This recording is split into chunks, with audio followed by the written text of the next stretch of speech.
Advanced maths. SSC CGL எக்ஸாம்ஸ்ல ஒரு ரொம்ப பெரிய ரோல் பிளே பண்ணக்கூடிய ஒரு டாபிக்னே சொல்லலாம். அண்ட் இது இல்லாம கண்டிப்பா நம்ம எக்ஸாம்ஸ் கிளியர் பண்ண முடியாது. அந்த அளவுக்கு அட்வான்ஸ் மேக்ஸ் ரொம்ப இம்பார்ட்டன்டான ஒரு டாபிக். அண்ட் என்னோட ஒரு சின்ன சஜஷன், நீங்க அரித்மெட்டிக் கம்ப்ளீட் பண்ணாம அட்வான்ஸ் மேக்ஸ்க்குள்ள வராதீங்க. ஏன்னா அட்வான்ஸ் மேக்ஸ் அப்படிங்கிறது டயர் 2 பேஸ் ப்ரிப்பரேஷன்ஸ்ல நம்ம கொண்டு போகணும். ஏன்னா இதுல நிறைய விஷயங்கள் இருக்கு. ஸோ ஃபர்ஸ்ட் அரித்மெட்டிக்கை கம்ப்ளீட் பண்ணிட்டு அதுக்கப்புறம் அட்வான்ஸ் மேக்ஸ்க்குள்ள வாங்க. இந்த அட்வான்ஸ் மேக்ஸ் அப்படின்னு சொல்லும்போது நமக்கு வெறும் சம்ஸ் அப்படிங்கிற மாதிரி கொஸ்டின்ஸ் கேட்க மாட்டாங்க.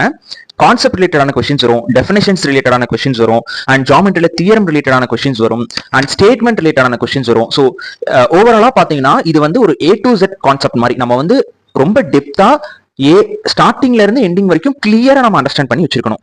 சிஜிஎல்ல அட்வான்ஸ் மேக்ஸ்ல என்னென்ன டாபிக்ஸ்லாம் இருக்குன்னா number system, geometry, trigonometry, height and distance, algebra, அதோட சிம்பிளிஃபிகேஷன் கனெக்ட் பண்ணி படிங்க. மென்சுரேஷன்ல 2D and 3D and coordinate geometry. So இதெல்லாம் சேர்ந்தது தான் அட்வான்ஸ் மேக்ஸ். இதுல இருந்து அட்லீஸ்ட் நமக்கு டயர் 2ல ஒரு 15 கொஸ்டின்ஸ் ஆச்சு வந்துடும். அந்த அளவுக்கு இம்பார்ட்டன்டான ஒரு டாபிக் தான் அட்வான்ஸ் மேக்ஸ். நிறைய பேர் ப்ரோ நான் அரித்மெட்டிக் டாபிக்ஸ் கவர் பண்ணாமையே வந்து அட்வான்ஸ் மேக்ஸ் படிக்க ஸ்டார்ட் பண்ணட்டுமா அப்படின்னு கேட்குறீங்க. வேண்டாம், அப்படி பண்ணாதீங்க. ஃபர்ஸ்ட் அரித்மெட்டிக் டாபிக்ஸ் எல்லாத்தையும் கம்ப்ளீட் பண்ணிட்டு அதுக்கப்புறம் அட்வான்ஸ் மேக்ஸ்க்குள்ள வாங்க. சரிங்களா?